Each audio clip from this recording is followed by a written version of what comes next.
네, 계속해서 우리 사무엘상 12장 말씀을 통해서 하나님께서 우리에게 주시는 영적인 메시지를 살펴보도록 하겠습니다. 지금 사무엘상은 내러티브라고 하는 장르예요. 그러니까 우리나라 말로 하자면 이야기라고 할 수 있죠. 그런데 이 내러티브에서 강조하고자 하는 것은 인간이 아니라 하나님이 주인공이시다라는 것을 이야기해 주고 있는 거죠.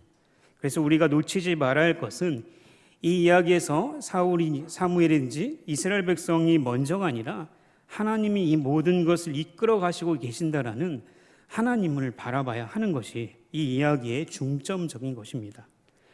그래서 우리가 저번 주에 계속해서 살펴보았듯이 저번 주에 기억하시죠?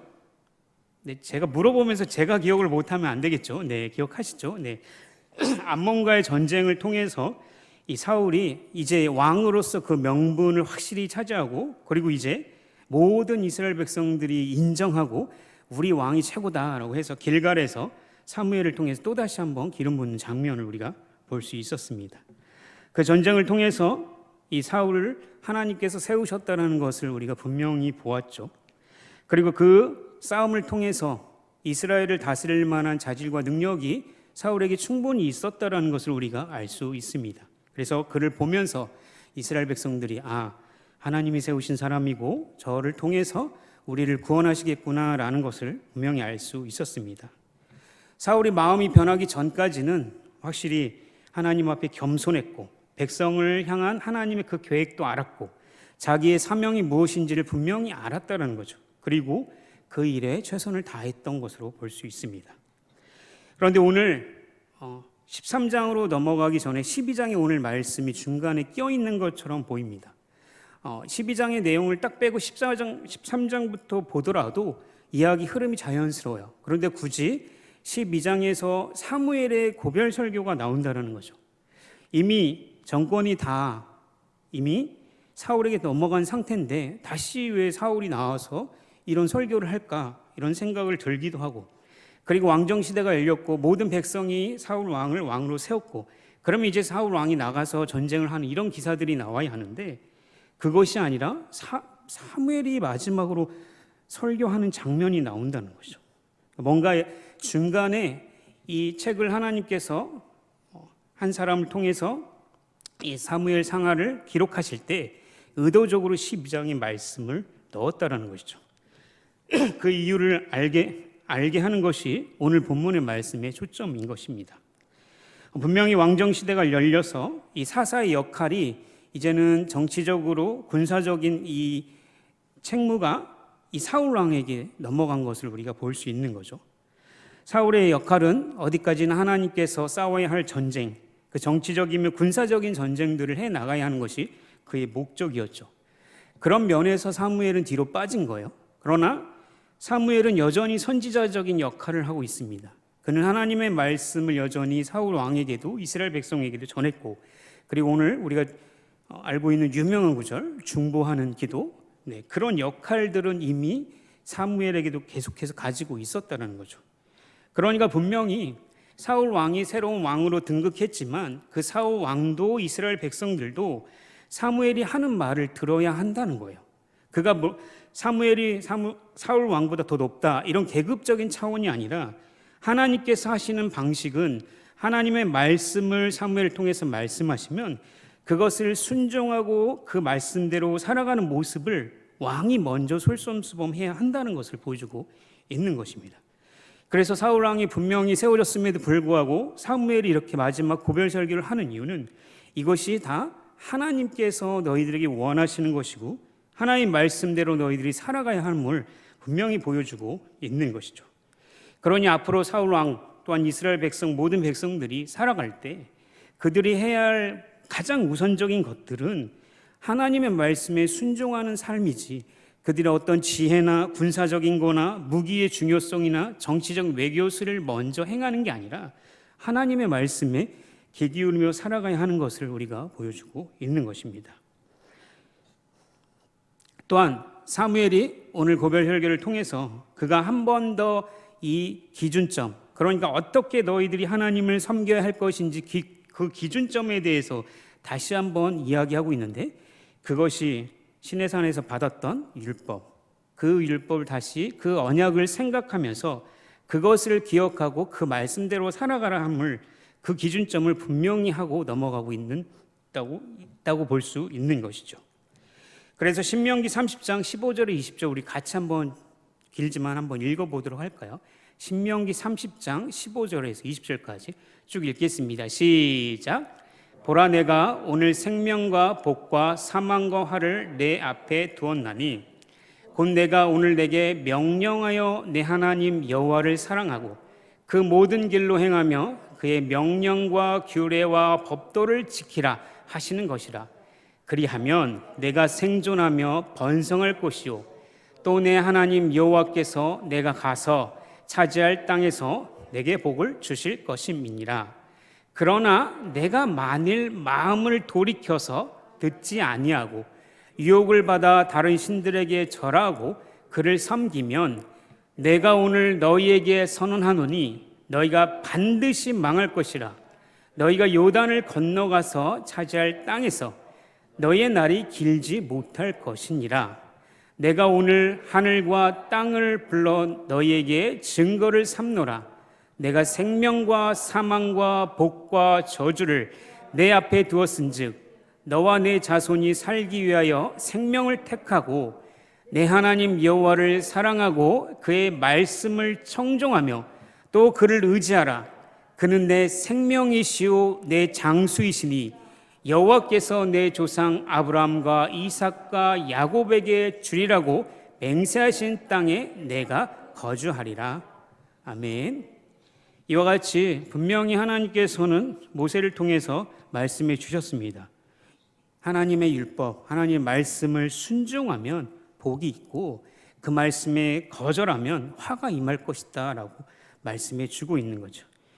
이와 같은 개념은 우리가 계속해서 구약의 성경을 볼 때 매우 중요합니다. 그러니까 이런 율법적인 기준이 돼서 앞으로 이제 사울 왕뿐만 아니라 여러 왕들이 세워질 건데 그들을 가르는 유일한 기준점이 된다는 거죠. 하나님의 말씀에 순종해서 지켜나가면 다윗처럼 태평성대를 이루고 나라가 잘 될 것입니다. 그러나 하나님의 말씀을 업신여기고 사람을 의지하고 무기를 의지하고 평화를 어떤 것을 의지하게 되면 그 나라는 화를 받게 됐고 결국은 망하게 될 것이라고 분명하게 하나님께서 말씀해 주신 것이죠. 그러니 결론은 정해져 있습니다. 이것이 새로운 왕정 시대로 들어간다고 해서 그 원리는 절대 변하지 않는 거예요. 여전히 하나님의 말씀하시는 그 율법을 잘 지켜가는 건 그게 왕이든 신하든 어떤 종이든 다 동일한 모습이라는 거죠. 그러니 이런 기준점들을 다시 한번 새기고 가는 것이야말로 이스라엘 백성들에게 매우 중요한 일이라는 거죠. 이것이 왕으로서 왕으로 세워짐을 받고 뭔가 세상 사람들에게 보여질 왕이 세워졌으니까 축하하고 기뻐하는 일보다 더 긴급하고 중요한 일이라는 것을 12장을 통해서 우리에게 보여주고 있습니다. 새로운 시대가 열려서 사람들은 이제 기대감에 부풀었을 것입니다. 그런데 그곳 가운데 사무엘이 입을 떼기 시작하는 거죠. 그래서 12장 1절부터 시작하는 것들을 잘 보면 자 보아라 너희들이 원했던 그 왕을 이제 내가 세웠다. 그 왕이 이제 너희들을 다스릴 것이다. 이제 나는 뒤로 물러날 거야 라고 얘기하죠. 나는 어렸을 적부터 너희들을 섬겨왔고 너희들을 다스려 왔다라는 거 잘 알지 않느냐 하면서 자신에 대해서 결백을 주장하고 있습니다. 그러니까 내가 너희들에게 소나 낙이나 이런 것들을 속여서 빼앗은 적이 있느냐? 내 유익을 위해서 어떤 것을 취한 적이 있느냐? 내 눈을 흐리게 할 만한 뇌물을 받아서 제대로 재판하지 못한 것이 있느냐라고 먼저 자신에 대해서 이야기하고 있습니다. 그러자 모든 백성들이 5절 말씀에 그러죠. 아닙니다. 다 사무엘은 청렴걸백합니다라고 고백하는 모습을 볼 수 있습니다. 그 사무엘도 그것에 대해서 너희들도 다 알고 여기 세워진 왕도 다 안다라고 말하고 있죠. 그리고 나서 6절부터 사무엘이 강조하고자 하는 것은 너희들의 옛날 일을 기억하라고 말씀하고 있습니다. 그러니까 모세와 아론으로부터 시작한 이 역사를 기억해내라고 하는 거죠. 그것은 무엇을 이야기하고자 한다고 했죠? 처음에 시작할 때 이 역사, 이 내러티브 이야기는 누구의 이야기다? 하나님의 이야기다라는 것이죠. 그래서 자신을 변호했듯이 하나님에 대해서 이 사무엘이 변호하기 시작하는 거죠. 그래서 7절에 보면 그런즉 가만히 서 있으라. 여호와께서 너희 조상에게 행하신 모든 공의로운 일에 대하여 내가 여호와 앞에서 너희와 담론하리라 라고 말을 하고 있습니다. 그러니까 문맥의 흐름으로 봤을 때 사무엘이 자신에 대해서 내가 성령 결백하다는 것을 증명하고, 그리고 나서 하나님이 얼마나 공의롭게 너희들을 다스렸는지에 대해서 이야기하고자 하는 거죠. 그들에게 얼마나 신실하게 하나님께서 인도하시고 그들에 대해서 원하는 것들을, 부르짖는 것들에 대해서 얼마나 응답해 주셨는지에 대해서 설명하고 있습니다. 그래서 8절에 보니까 야곱이 애굽에 들어간 후로 너희 조상들이 여호와께 부르짖었다.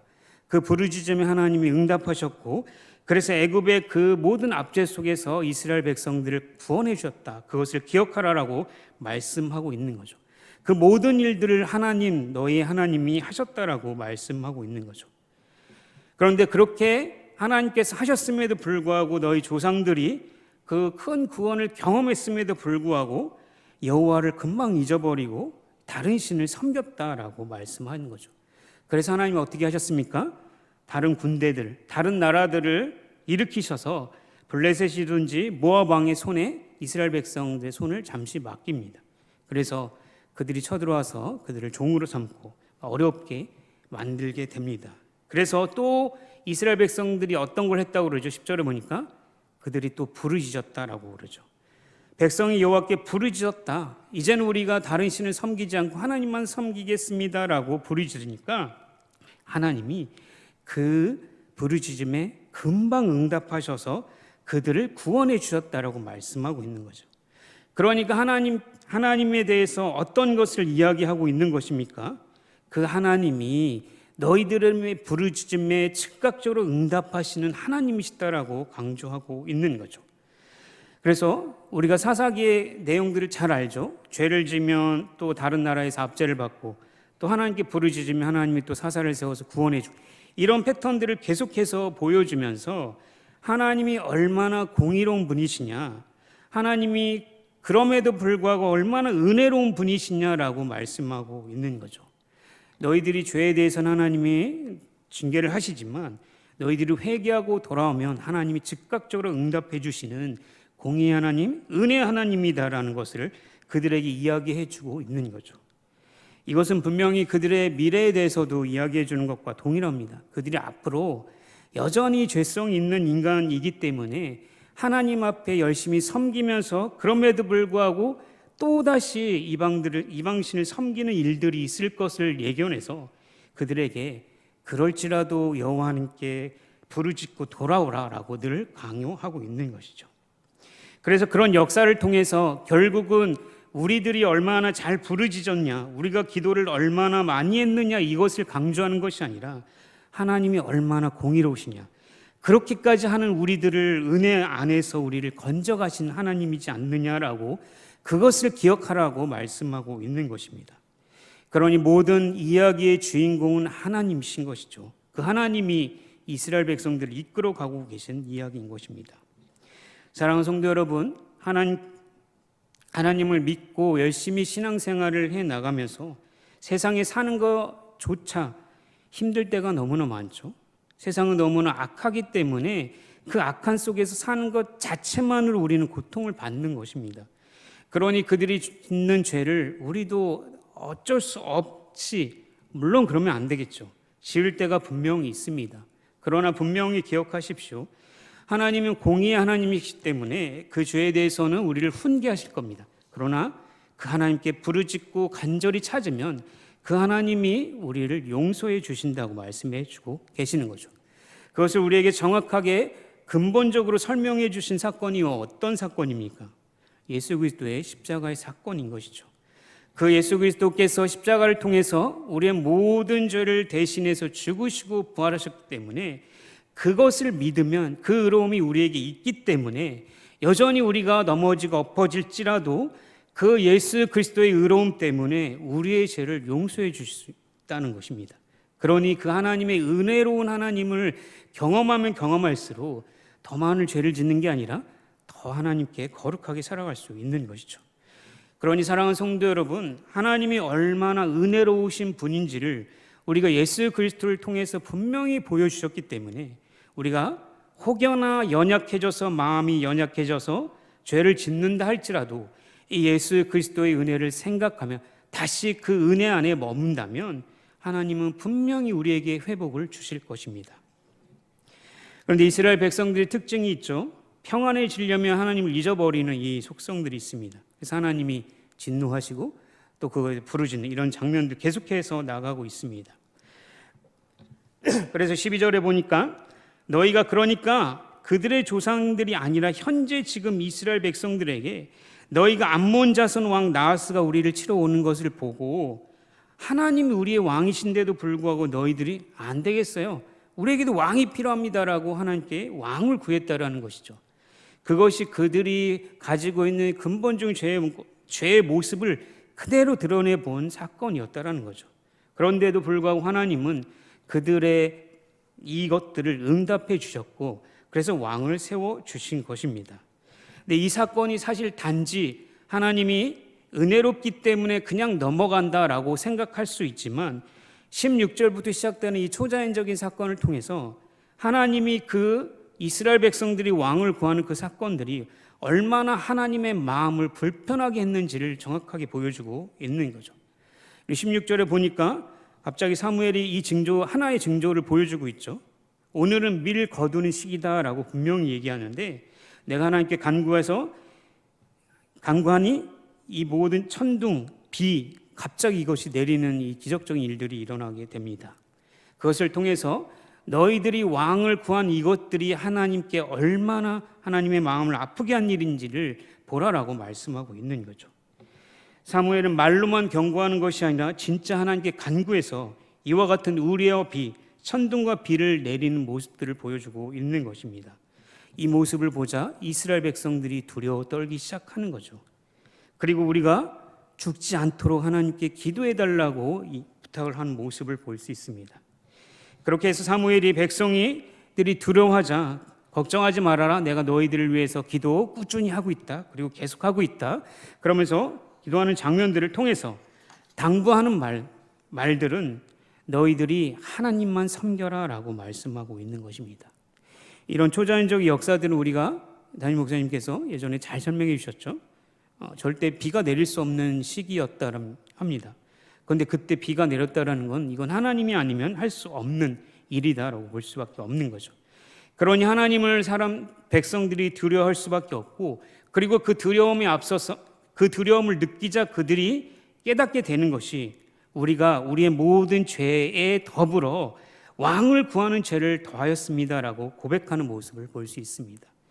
하나님은 은혜로운 하나님이기 때문에 그들이 하나님께 회개하고 부르짖으면 그들의 죄를 용서해 주시는 것이죠.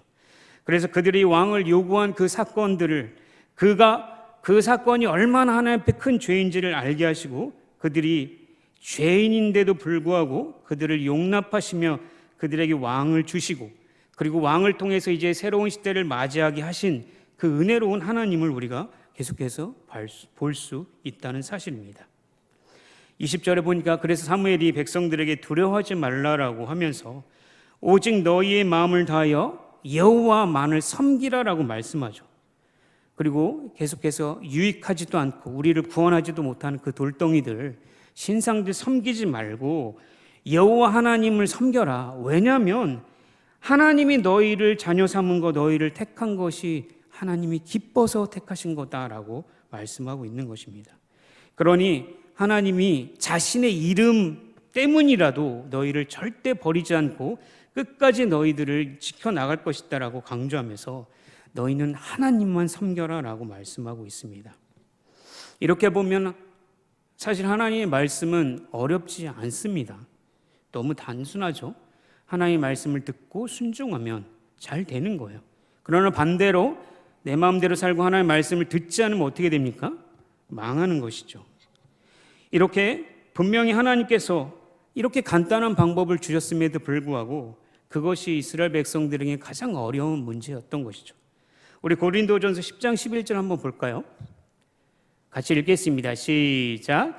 그들에게 일어난 이런 일들은 본보기가 되고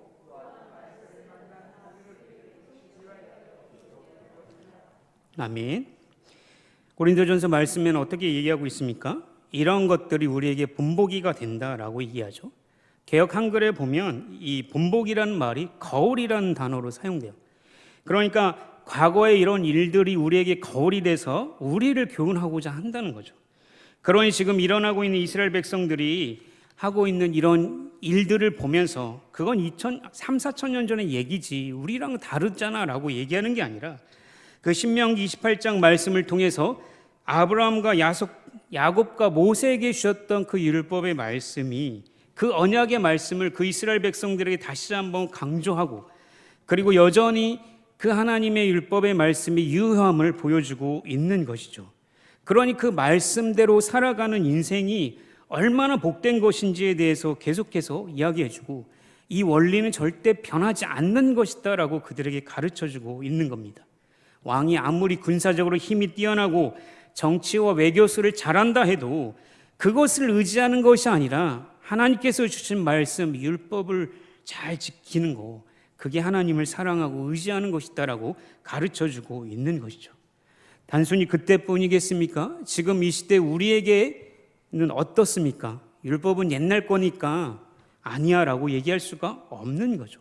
이 시대에 분명히 과학이 발달하고 더 편하게 살고 우리가 진짜 우주를 집에 왔다 갔다 하듯이 넘나들 수 있는 그런 기술력이 있다 할지라도 여전히 하나님의 말씀의 율법을 잘 지켜가는 것, 그것이 우리에게 하나님께서 원하신다라고 말씀해주고 있는 거죠.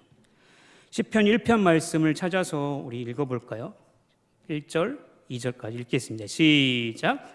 복 있는 사람은 악인들의 꾀를 따르지 아니하고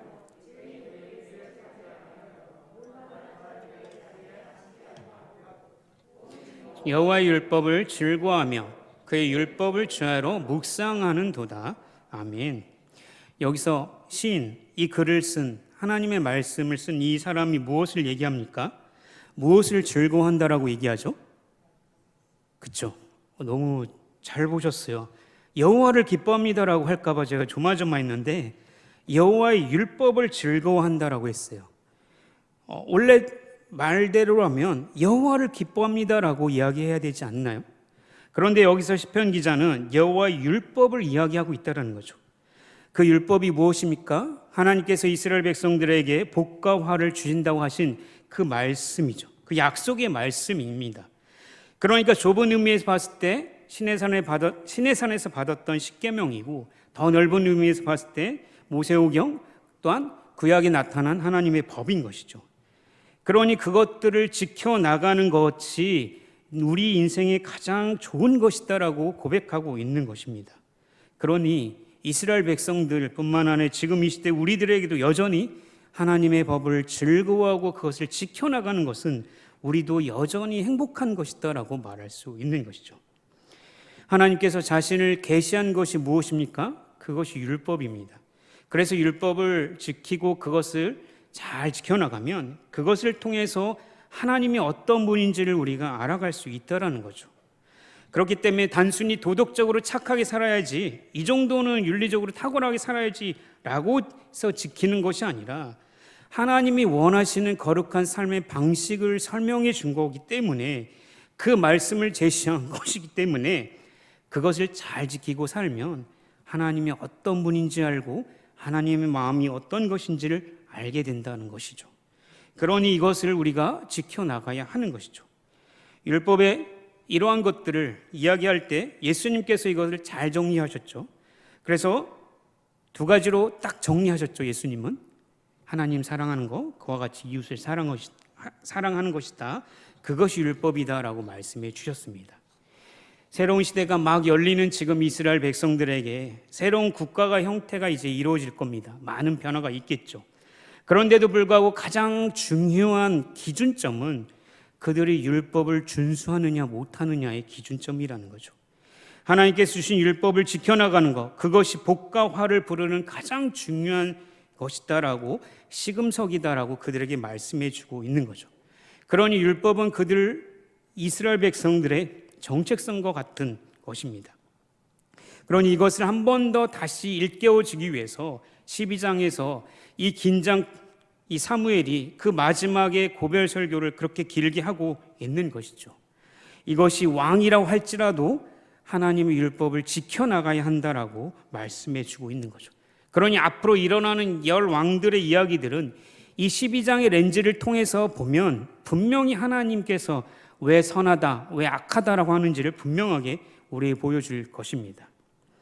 우리가 생각하기에 지금은 율법을 안 지켜도 되지 않습니까? 라고 얘기할 수 있습니다. 예수님께서 율법 완성하셨는데 왜 굳이 또 다시 율법으로 돌아가려고 합니까? 라고 이야기할 수 있어요. 그건 옛날 문자잖아요. 우리에게 뭐 별 유익이 되지 않지 않나요? 라고 이야기하죠. 물론 맞는 말이죠. 그러나 우리에게 분명한 것은 이 율법을 예수님께서 완성하셨습니다. 그런데 이 순서가 바뀐 거죠. 그 순서가 어떻게 바뀝니까? 예전에는 그 율법을 지키면 하나부터 열까지 잘 지키면 우리를 의롭다, 우리를 구원해 주셨다라고 하셨는데 이제는 그게 아니라 이 율법을 통해서 하나님의 사랑하는 방법을 알아간다라는 거죠. 그러니까 옛날에는 이 제사적인 형식, 정말 율법에서 말하는 양을 잡아서 죽여서 하나님께 나아가는 이런 방식으로 하지 않아요. 예수님이 완성하셨기 때문에. 그런 이제 제사적인 제의적인 것들은 하지 않죠. 그리고 시민법이라고 해서 율법이 말한 대로 이 사람이 죄를 지면 모든 사람이 모여서 돌을 던져서 죽이는 이런 시민법적인 역할을 더 이상 우리는 하지 않습니다. 그러나 예수님께서 말하는 그 율법의 온전한 정신은 지금도 여전히 우리가 지키고 있다는 거죠. 그것은 무엇입니까? 하나님을 사랑하는 거예요. 그와 동일하게 이웃을 사랑하는 그 정신은 여전히 우리에게도 적용되고 있다는 거죠. 율법을 지켜서 복을 받는데 목적을 두는 것이 아니라 하나님을 너무 사랑하기 때문에 그 하나님이 주신 율법을 사랑하게 되는 거예요. 이 순서가 바뀌면 안 되죠. 하나님께를 너무 사랑하기 때문에 하나님께서 자신을 계시하신 율법을 지켜감으로 하나님이 이런 분이시구나, 하나님이 이런 걸 원하시는구나라고 우리는 알 수 있다라는 거죠. 율법은 더 이상 우리에게 어떤 구원을 줄 수 없습니다.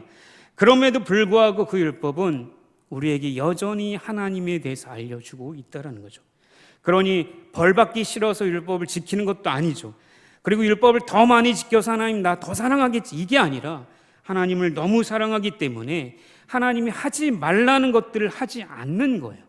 하나님을 너무 사랑하기 때문에 그 하나님이 원하시는 것이 이것이다라면 그것을 하는 거죠. 그것이 마치 이웃을 사랑하라고 하셨으니까 나에게 손해가 가고 나에게 뭔가 정말 참지 못하는 이 고통이 있다 할지라도 하나님을 사랑하기 때문에 이웃을 사랑하려고 오래 참는 모습을 보여준다는 것입니다. 반대로 하나님이 싫어하신다면 그것을 끝까지 하지 않으려고 한다는 것이죠.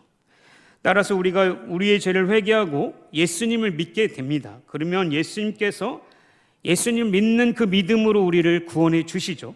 그리고 하나님의 자녀가 됩니다. 그리고 나서 거기서 끝나는 것이 아니라 우리의 삶의 여정 속에서 여전히 우리의 마음이 하나님께로 향하길 위해서 우리의 마음이, 사랑하는 마음이 점점 커져가는데 그것이 이제 율법이 말하는 대로 하나님을 사랑하는 방식을 배워나가는 것이죠. 그러니 사랑하는 성도 여러분, 이 율법은 우리에게 저주를 주는 게 아니라 우리의 마음을 낙심시키고 너 죄 지었으니까 이제 넌 하나님의 자녀 아닐걸? 이런 저주를 선포하는 기능이 아니라 이제는 하나님을 더 사랑할 수 있도록 하나님을 보여주는 순수한 기능으로 우리에게 작용할 것입니다. 그렇기 때문에 하나님의 말씀, 더 넓은 의미에서 하나님의 율법, 즉 하나님의 말씀을 우리가 지키고 사랑하고 그 말씀대로 살려고 살아간다는 것이죠. 그러니 하나님에 대한 계명과 이웃에 대한 계명은 여전히 우리에게 적용되고 여전히 우리에게도 기쁨이고 다윗의 고백처럼 이것이 나에게 기쁨입니다 하나님이라고 고백할 수밖에 없는 것이죠.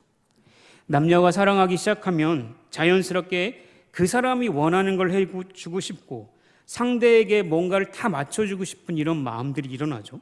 단 결혼하기 전까지요. 그런 진짜 순수한 마음을 가지고 사랑하는 그것들이 내가 그 사람을 이용해서 뭔가 얻어보겠다라고 하지 않습니다. 하물며 사람들의 사랑도 이러한데 하나님을 사랑한다는 자들이 정말 하나님께서 주신 이 율법을 함부로 하고 말씀대로 살지 않는 것은 하나님을 사랑하지 않는다라는 것이죠. 그러니 사랑하는 성도 여러분, 이스라엘 백성들에게 새로운 왕정 시대가 드러날 때 이제 그들이 흥분하고 뭔가 우리에게 새로운 것이 시작하겠구나라고 기대하는 그들에게 딱 12장의 말씀의 기준을 주시죠. 하나님의 말씀대로 살아가라. 그 말씀대로 하나님만 사랑해라 라고 말씀해 주고 있는 것입니다.